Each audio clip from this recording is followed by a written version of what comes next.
You're calling. Take to the road, we're freewheeling. We got no brakes, so who's steering? Who knows which way this will go? Drive home. We wrote the script, and when we... I was recording my first solo record, and we had a lot of mutual friends. I'd never met Steve, but a lot of people saying you should work with him. Your voices would sound nice together. One day we met in the studio of a friend of ours called Martin Teref, and Martin's worked with James Morrison, Jason Mraz, won loads of Grammys, recently with Train, and I ended up joining the band that Steve was fronting, and we realised our voices worked really well together. And here we are. 10 years later. Yeah.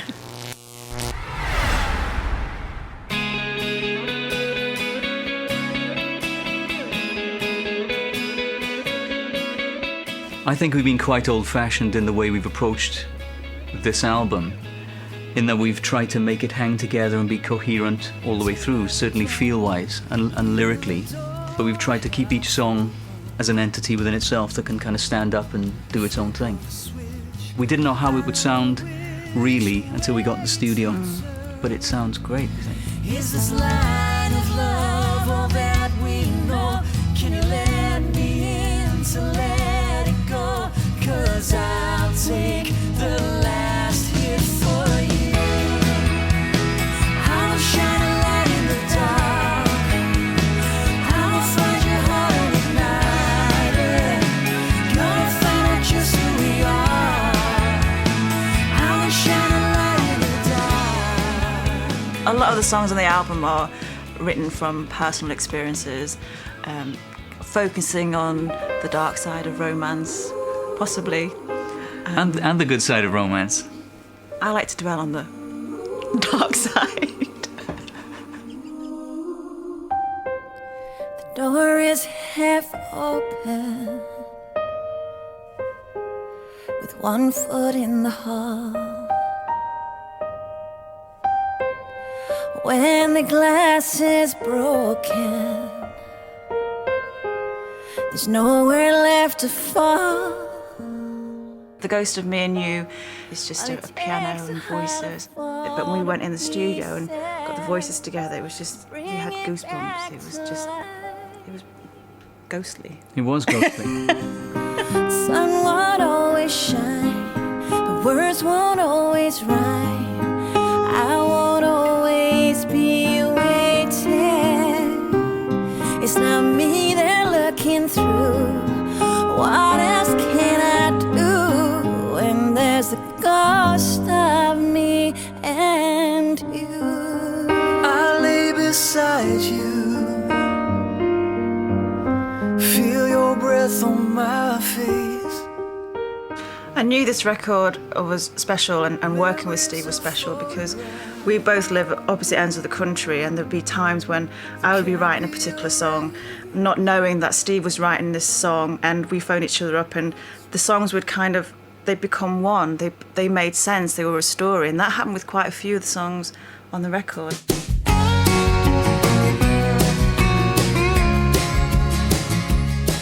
I think the album is a mixture of a lot of different styles. I love country music. Rosalie comes from kind of a folk background, so it's got some up-tempo stuff. It's got some very, for me, meaningful and deep and melancholic stuff as well. I grew up listening to folk and harmonies like the Everly Brothers and Emily Harris and Grant Parsons, and for me it was the harmony is so important, you know, that they just melt into one. Through this storm, I keep your bed warm, while the tempest that surrounds you keeps you grounded. When day breaks, I don't know why, but the sun will make you cry. We recorded a version of I Don't Know Why, a song by Sean Colvin. I did a version of it years ago when I was a solo artist, and we both loved the song. I will try I used to sing that song when I was 13 because we toured. I was in a family band and we toured with Sean in the States, and I fell in love with that song and I sang it throughout my teenage years. So that's another connection with that song as well. I don't know why I know these things, but I do. I remembered way back when there was a brilliant video treatment for I Don't Know Why, and quite a radical one actually. So we decided to make it. I got in touch with a couple of friends who were brilliant filmmakers, and we made it. And we're really proud of how it came out. It's beautiful. It's a bit shocking and a bit, you know, it was a bit cold for a while, but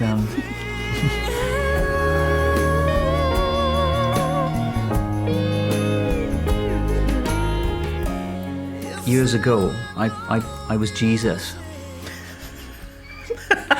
I wore a loincloth for a living. I know it was a hard gig. There were posters of me as Jesus all over London. And one day, I got a taxi into the show, and a taxi driver making idle chit-chat said, "Oh, so what do you do?" And as we turned the corner, there was a huge poster of me as Jesus. And I said, "Oh, that's me there." And he went, "Jesus," and then he crashed the car.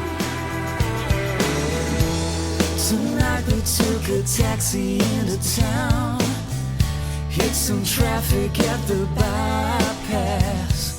Fast forward 16 or so years later, and I thought about that story and the guy nearly killing us both in the taxi. And I get an email literally a few hours later from some people who were making a TV show about Jesus Christ Superstar. And I thought, wow, isn't that a weird coincidence that it should all come around again? So one of the songs we wrote for the record is called 50 Foot Jesus. The idea that if I'd have taken another part in life, kind of a sliding doors thing where sometimes you make a decision and it will have impact and resonate down the rest of your life. We're all looking for a reason. We're all looking for a reason. We're all looking for a reason to believe that someday it might happen for me.